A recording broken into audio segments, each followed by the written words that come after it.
transportation to the parks that are not buses. And they didn't specify World or Land, so we'll just do both.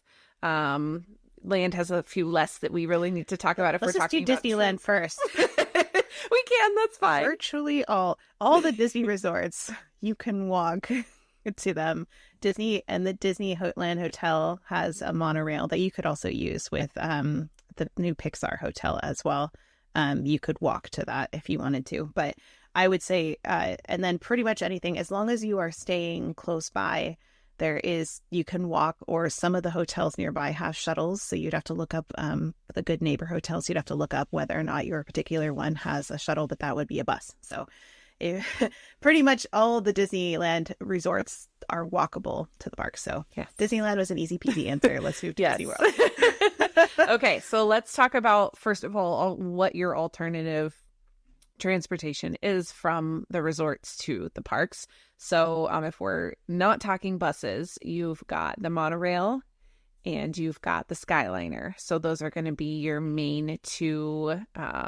There are some boats and things, and I'm not going to get into the weeds really with a ton of the boats because that's a lot of boats. It is a lot of boats. So if you're looking for boat transportation, I'll be honest with you, I don't remember off the top of my head what all has them, but there are boats that exist to Magic Kingdom if you are close in range to Magic Kingdom. Most of the ones that are in the Bay Lake area, the Seven Seas Lagoon. Yeah, and then there are boats from the Epcot, International Gateway, Hollywood Studios area to some as well, to some degree.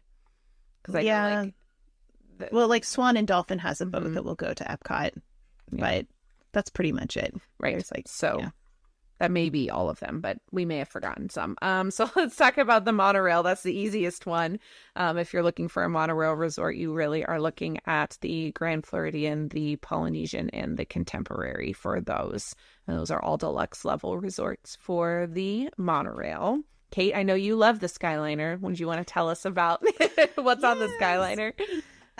Okay, so the hub for the Skyliner is a Caribbean Beach resort. So that would be the primo one if you really want to take the Skyliner, because you don't have to transfer to anything else. You can just go there, and you can either go to Epcot or you can go to Hollywood Studios.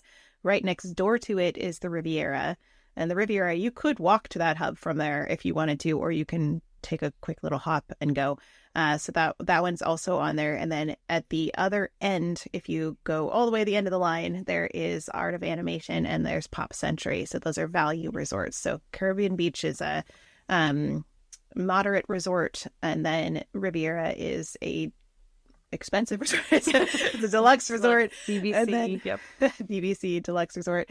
And then the two at the end of the line, Art of Animation, Pop, are value resorts. So there's a little bit of something for everybody depending on where you go. But those are the only ones that are actually on the Skyliner line. Yes. And I will mention that boats, monorail, Skyliner, those are all free transportation if you're staying at those resorts. Not something you have to pay for. There is always the option of using a paid service. You can do an Uber, you can do a Lyft, you can do a minivan if you're staying on property, starting on property and ending on property. You can do a minivan. So there are other options as well if you're really trying to avoid buses at all costs, and renting a car is obviously also an option too. I was just thinking that you probably could, if you stayed at Beach Club or Boardwalk, anywhere or Yacht Club, you probably could take it. You obviously walk to Epcot, but you could take the Skyliner to Hollywood Studios from there.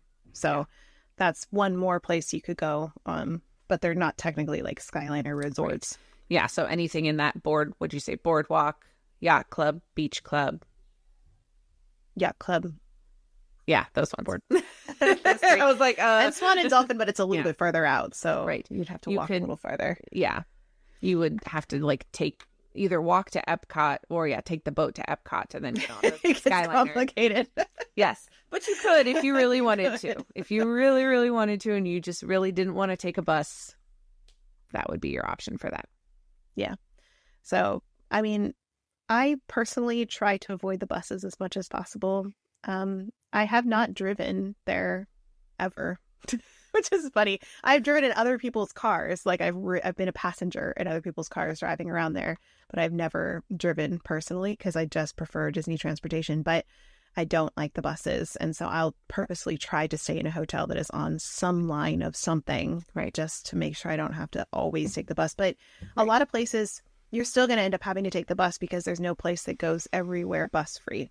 Right. So if you're on a, let's say if you're staying at the Polynesian, you can take the monorail to Magic Kingdom, but you're going to have to take a bus to all the rest. Well, and you can also take the monorail to Epcot. Yes. But you can't take, for the other two parks, for Hollywood Studios and Animal Kingdom, you're going to have to take a bus. Right. Or drive yourself. Right. So, yeah.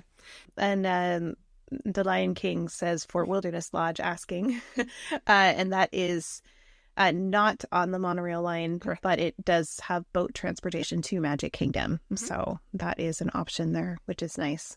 Same with the Wilderness, Fort Wilderness Campground. So. Yeah. And any of those ones that have boats to Magic Kingdom, you could technically take a boat to Magic Kingdom and hop on the monorail to get to Epcot if you wanted to avoid the boat or the bus that way. It's just going to take you longer. So at that probably point, wouldn't do it. I say at that point, unless it was like the monorail was like the main reason you were going to that direction, then like fine. Because like we did that when we were doing like resort hopping, you take the boat to end up on the monorail, those types of things. But if you're really looking for the quickest and easiest way to get to Epcot, I would not take a boat to Magic Kingdom, because then you have to take the monorail to the TTC, switch monorails, and then take the monorail to Epcot. Yeah, just don't do it. I would advise against that. So yes, lots of different transportation options, and it's hard. And if you're someone who, like, if this was your question or you've got other questions about transportation and you've got specifics, just send us a message so we can help you navigate it, because some things are more specific answers when it comes to that kind of transportation at Disney World. It gets tricky.